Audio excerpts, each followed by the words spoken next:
కవైద్యుడు అని పెట్టాలన్నది మీకు. కవి వైద్యం రెండు కలిసినటువంటి వ్యక్తి. ఏదేమైనప్పటికీ ఈరోజు దాదాపు 2 కోట్ల రూపాయలు అంటే ఒక 4 వెంటిలేటర్స్, నియోనేటల్ వెంటిలేటర్స్ చిన్నపిల్లలకు సరిపోయాయి 1,20,00,000, 6 మొబైల్ వెంటిలేటర్లు 40 లక్షలు, ఒక్కొక్కటి 7 లక్షల రూపాయలు, మొత్తం అవి 2 చూస్తే 1.6 crores వస్తున్నాయి. అవి కాకుండా ఈ ఫెసిలిటీ, దానికి కావాల్సినటువంటి బెడ్స్, అదేవిధంగా ఏసీస్, ఇవన్నీ ఇచ్చినటువంటి దాతలందరికీ కూడా మనస్ఫూర్తిగా గుంటూరు ప్రజల తరఫున కృతజ్ఞతలు తెలుపుకుంటా ఉన్నాను.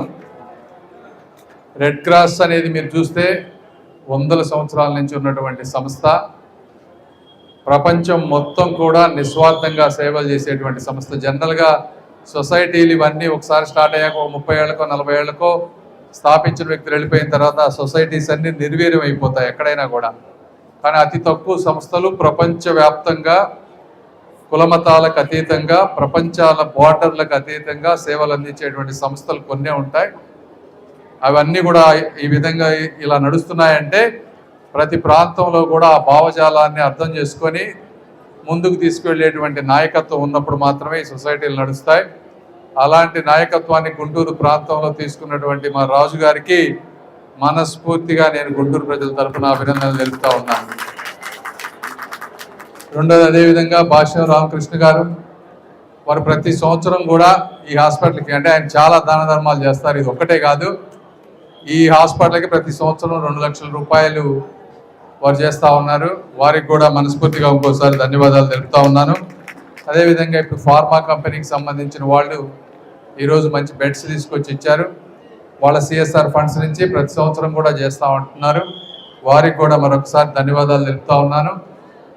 అంటే జనరల్గా కూడా ఒక నమ్మకం కలిగినప్పుడు ఈరోజు కూటమి గత 5 సంవత్సరాలు చూస్తే మీరు, అంటే విమర్శించడం అని కాదు కానీ ఇలాంటి కార్యక్రమాలు జరిగింది చాలా అరుదు, మీరే గుర్తు తెచ్చుకోండి. మరి ఈ రోజున వచ్చిన 10 నెలల్లో మన రామచంద్ర ప్రభు గారు సర్వీస్ బ్లాక్ నిర్మాణం తీసుకోవడం కానీ, ఇట్లా ఎన్నో ఎక్విప్మెంట్స్, సిటీ స్కాన్లు, లిఫ్ట్లు, ఇవన్నీ బాగు చేయించాం. ఇలాంటి సిఎస్ఆర్ మొన్న ఒకసారి బ్యాంక్ వాళ్ళు వచ్చి ఏసీలు ఇచ్చారు. ఇంకా రేపు ఇది ఐసైట్కి సంబంధించింది 60 లక్షలది హెచ్డిఎఫ్సి వారు ఇచ్చారు. వాళ్ళు కూడా ప్రతి సంవత్సరం ఇస్తామంటా ఉన్నారు. వారి కోసం సపరేట్గా ఒక కార్యక్రమం పెట్టాం, ఎందుకంటే వాళ్ళు హెడ్స్ అందరూ తర్వాత వస్తూ ఉన్నారు. ఏదేమైనప్పటికీ వీళ్ళందరూ ఈరోజు వచ్చి చేస్తున్నారంటే వాళ్ళకు కూడా ఒక నమ్మకం. ఆ నమ్మకానికి తగ్గట్టుగానే ఈ రోజున 10 నెలలకు ముందుకి ఇప్పటికి ఈరోజు చూస్తే హాస్పిటల్లో డాక్టర్స్ కానీ, నర్సెస్ కానీ, అందరూ, సూపరింటెండెంట్ గారు అందరూ కూడా అద్భుతంగా పనిచేస్తూ ఉన్నారు. కాబట్టి మీ అందరికి కూడా నేను మనస్ఫూర్తిగా అభినందన తెలుపుతా ఉన్నాను.